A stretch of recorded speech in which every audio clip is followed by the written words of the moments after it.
Yeah, now we are here. You will very well know that we imported in animals. I'm also still sleepy because we slept at the airport receiving these guys like the way you see. These animals, I just only want to take you through the right procedure that you would follow when you receive new animals. Not only from South Africa, but also other areas where you get the animals from. When you get animals from different areas, I want you to do this. I want you to follow this. These are two different things. These animals you see, it's not just only million, but it's millions of money to have this kind of animals. So if you get the animal and you lose it, it is very bad.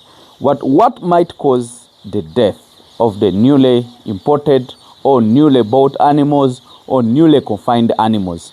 One, this animal, like where these animals are coming from, I'm telling you the truth, I think they travel for like 12 hours consistently to reach at the airport.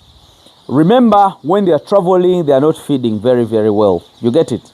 Then when they reach at the airport, they are not fed like the way they are supposed to be fed. Then also, they are not used to that environment. You get it? So that is stress already. So from there, they put it on the flight. They take another 5 hours.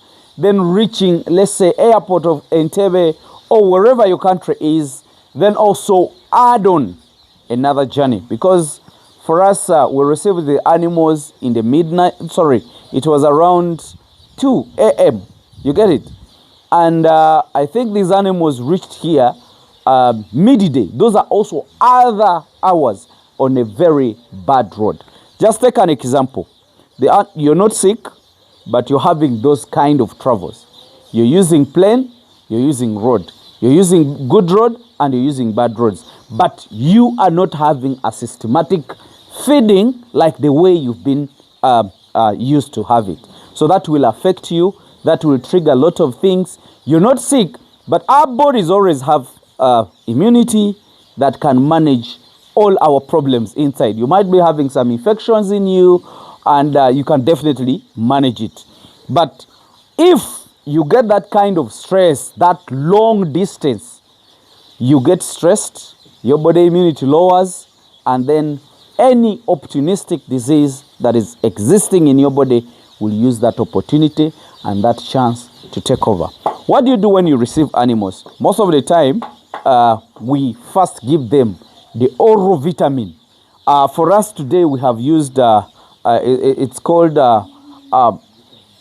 is it Nudovit or something? Let me show it to you. This is what we have used today. We have used glucovit. So we have kept them for almost an hour taking this, preparing them, trying to restore the energy that was lost. Because the moment they jumped out of the house, out of the cage, they definitely went onto the water. So we put this in the water. This doesn't mean that this is the only vitamin you can use. You can use normal glucose. You can use maybe sugar, something that can restore the energy. So we used this today.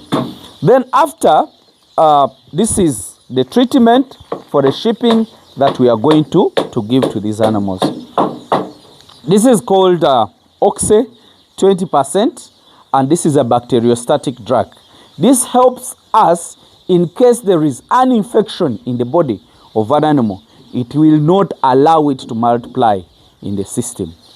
And also we use multivitamin. This is multivitamin. This is not a drug. This is just a vitamin. Vitamin helps the body of an animal to increase metabolism, to increase the speed, how an animal, how the body break down the feeds. So we give this just to increase on the appetite, and then we give this as a bacteriostatic drug.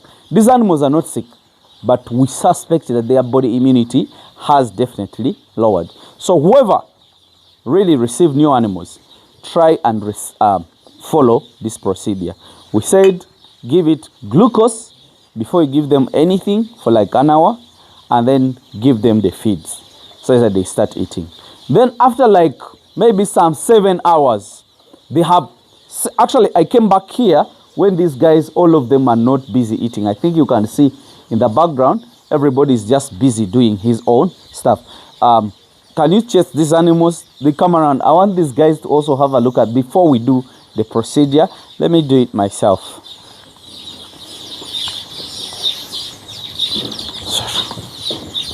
So these are the new guys that we brought in from Karoo Livestock Export. I think everybody is happy with what he is seeing. So these are the mature. We call them the mature 1 year. You get it? These are 1 year or 14 months, 10 to 14 months. These are the animals. These are savannas. That one is called a meat master. That's a meat master. This is a Kalahari. This is a boa. That is a dopa. You know, we have all those kind of animals. So basically, this is the team that we really have here. We are going to breed. We brought a lot of them, and this is what we have at Ham Animal Breeding Farm. And this is what we are going to stay with. So we are trying just to improve. We should appreciate these guys that they really did what they call genetical selection, and they really followed it up, upgrading and everything. So basically that. I just only wanted to show you that. Then what have we feed them on is alfalfa, because most of in their country that's what they feed these animals on mostly. So we have also given them alfalfa, and we are also preparing the powdered alfalfa. So back to the point, if the animals come, we shall use this kind of drugs. So today I'm going to show you how to do the simple injection. These animals are not sick, but we suspect that their body immunity is low. This guy is big. He's very, very big. So what we are going to do, I'm going to give it like 10 meals for today, Oxy 20, and I will repeat this after 7 days. So he has been given that one injection. So I'm giving multivitamin as well. You know, some simple things might let you lose the animal just because you don't know. So this guy is now done. Let him go. So I also do to the Kalahari the same. All the animals are going to have the same injection, because we really, really want these animals to get properly well.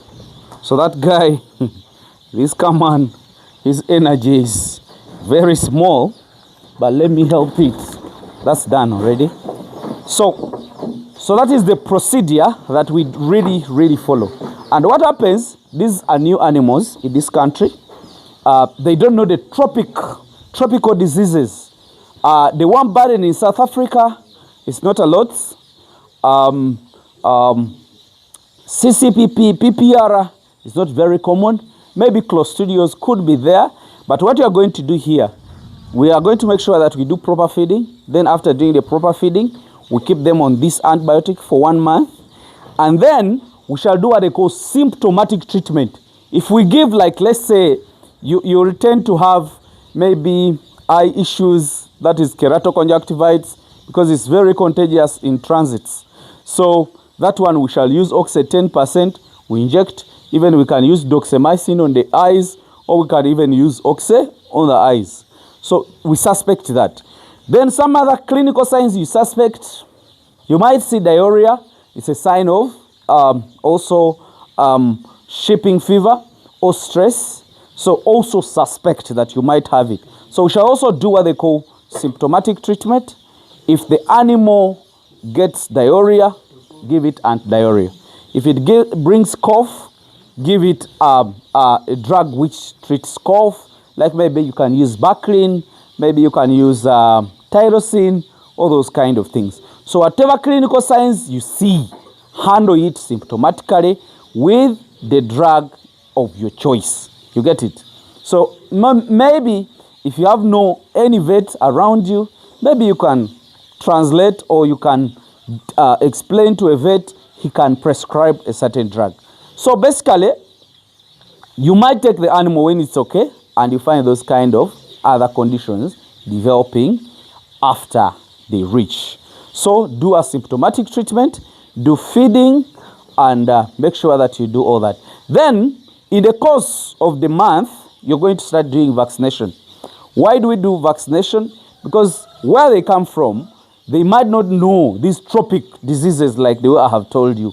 So we try to start exposing them to our diseases. How? By giving vaccines to them. So that we let the body understand, we have this disease, be aware of it. We have this disease, be aware of this. We have this disease, be aware of that. So such that by the time they finish the first month on your farm, you are sure that they have gotten the exposure to all the common diseases in our area. So that's the proper procedure that definitely you have to follow. Please share this video to other people, even other people in different countries. They can use the same procedure, handling of shipping fever to the newly stocked animals. This shouldn't even stop only on this, but the imported from South Africa, but even those that you buy, you get it. And we shall make sure that also in the course of the month, we shall as well deworm them with the dewormers that we use in our country. So I think, guys, let me just wish you the best. That's what I really wanted to show you, and let it help you. You share it with your friends. I wouldn't like to hear that the animals we imported, we've started losing them just because of not knowing how to handle. So basically, that's the simple procedure of handling new stock in your farm. Let me just wish you the best, and bye for now.